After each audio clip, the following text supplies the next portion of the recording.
खर दूसर और श्री राम जी की कथा। रावण के सौतेले भाइयों खर और दूसर के नेतृत्व में रावण की सेना के 14,000 योद्धा दंडक वन में रहते थे। अपने पति की मृत्यु के बाद शूर्पणखा भी रावण के आदेश पर वही दंडक वन में अपने दोनों भाइयों के साथ रहती थी। खर और दूसर के विरोध का साहस कोई नहीं कर सकता था और इसी कारण वे दोनों नरभक्षी भाई उन्मत्त होकर वहां रहने वाले ऋषि मुनियों पर अत्याचार करते थे।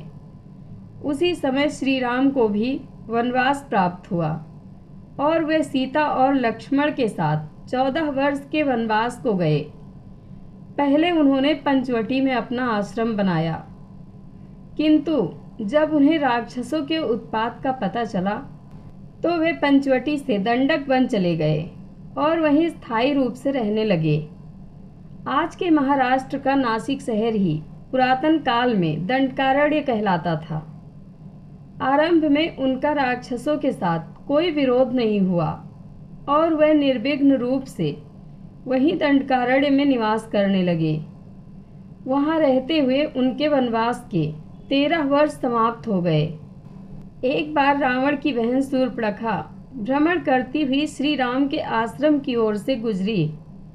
वहां आश्रम और मनुष्यों को देख वो कौतूहलवश उनके आश्रम पर पहुंची। वहां जब उसने श्री राम को देखा तो उनके रूप पर मोहित हो गई और उनसे विवाह करने की प्रार्थना की। श्री राम ने उसे टालते हुए लक्ष्मण के पास भेज दिया।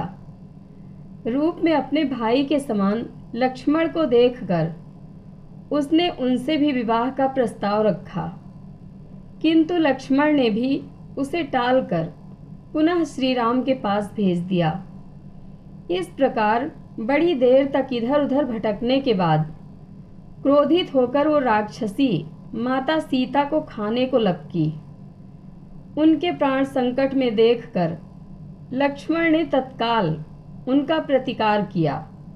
वे चाहते तो शूर्पणखा का वध भी कर सकते थे, किंतु वह स्त्री थी, इसलिए उन्होंने ऐसा नहीं किया।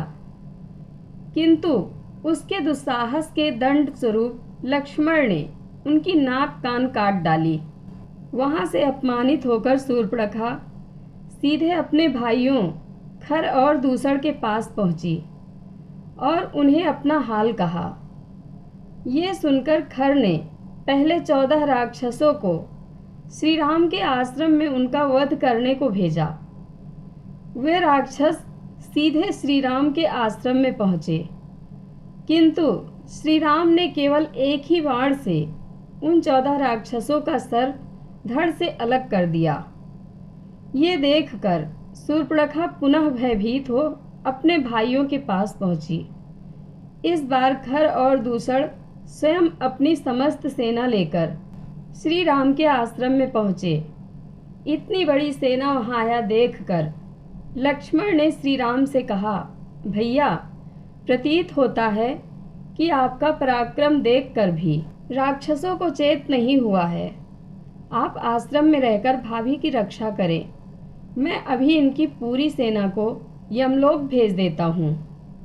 ये सुनकर श्री राम ने कहा, लक्ष्मण, तुम अवश्य इन सभी को अकेले ही पराजित कर सकते हो, किंतु जैसे मैंने पहले इन्हें दंड दिया था उसी प्रकार इस बार भी दूंगा। अतः तुम यही आश्रम में रहकर सीता की रक्षा करो, मैं इन सभी को निपटाता हूँ। ये कहकर माता सीता को लक्ष्मण की सुरक्षा में छोड़कर श्री राम अकेले ही उस विशाल सेना के सामने पहुंच गए। जब राक्षसों ने श्री राम को देखा तो एक साथ उन पर टूट पड़े, किंतु श्री राम की शक्ति से वे कैसे पार पा सकते थे। केवल 1.25 प्रहर के युद्ध में श्री राम ने अकेले ही उन 14,000 राक्षसों का वध कर डाला। फिर दोनों भाइयों ने श्री राम के साथ घोर युद्ध किया, किंतु पहले खर और फिर दूसर उनके हाथों मृत्यु को प्राप्त हुए। इतनी विशाल सेना समेत अपने भाइयों का अंत देखकर शूर्पणखा वहां से भागकर सीधे रावण के पास पहुंची। आगे की कथा हमें पता है कि किस प्रकार रावण ने देवी सीता का हरण किया और फिर लंका युद्ध हुआ। खर का एक पुत्र भी था जिसका नाम मकराक्ष था। वो किसी प्रकार बचकर अपने तात रावण के शरण में पहुंच गया। लंका युद्ध में वो अपने पिता की हत्या का प्रतिशोध लेने के लिए रावण की सेना की ओर से लड़ा और श्री राम को द्वंद्व के लिए ललकारा। तब श्री राम ने उससे उसका परिचय पूछा और उसका द्वंद्व स्वीकार किया। अंततः श्री राम के हाथों मृत्यु को प्राप्त हो खर का वो पुत्र भी मुक्त हो गया। जय श्री सिया राम। कथा अच्छी लगे तो कमेंट बॉक्स में अपनी राय ज़रूर दें। धन्यवाद।